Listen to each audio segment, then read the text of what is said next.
Hello folks, it's been a while. Nice to see you, because if I don't plant something, I'm going to lose my mind. So, just so happens that I got this beautiful little pot from Peter Jackson, Wakefield Handmade, and I thought I would pot this up.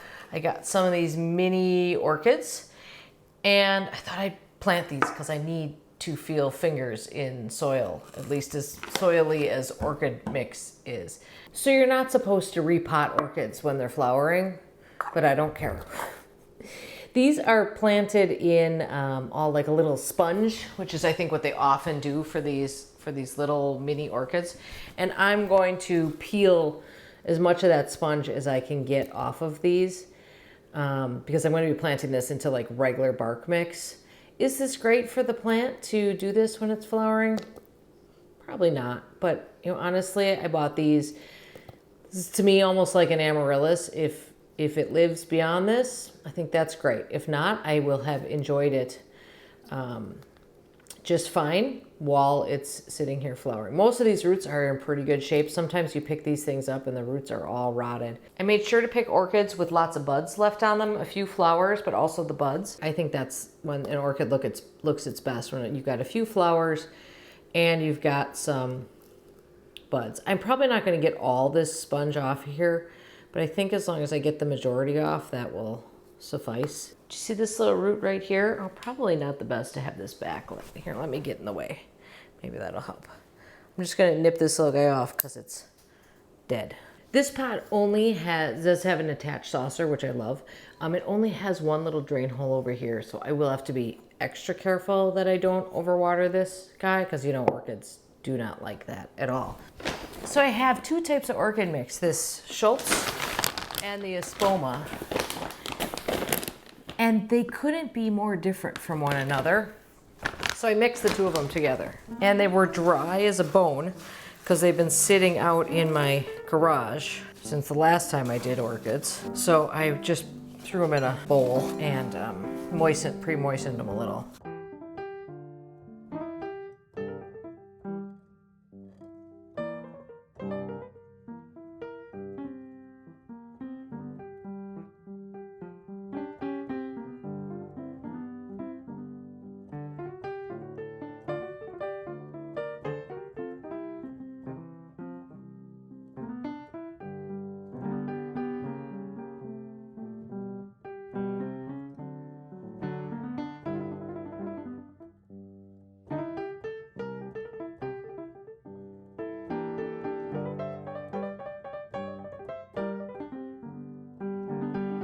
Okay, now I'm gonna see if I can find a little top dressing because I'm gonna use this as a little centerpiece. I have a little bit of sphagnum moss. I could have put some of that like preserved reindeer moss on here too, but I thought we've already got a lot of green going on, which I have the like chartreuse.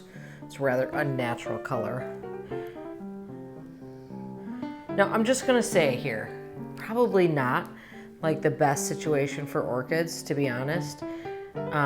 Because there's a lot of sort of trapped moisture in there, but I'll be careful. And like I said, if these don't make it, I don't care. It's a centerpiece that will last far longer than any other centerpiece I could make.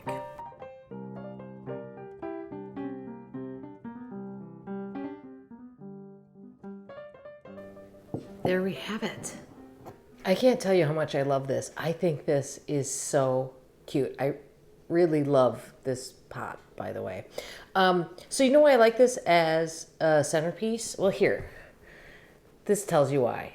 You know what I hate about I can make a beautiful centerpiece out of flowers, but I can almost never make a centerpiece that is low enough that I don't feel compelled to move it out of the center of the table so that I can talk to the person who's sitting across from me.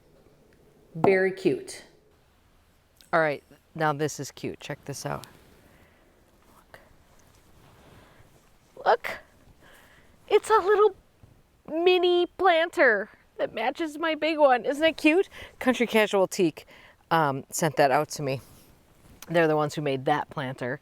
And now I have this little like Barbie one That's what we used to call mini things when I was a kid, was Barbie ones. Anyway, now I have this little guy with this adorable little poinsettia in it, and it will be almost impossible to keep any plants growing in this tiny little thing, but you can better bet that I'm gonna try my darndest to grow something in the little mini teak planter to match the big planter.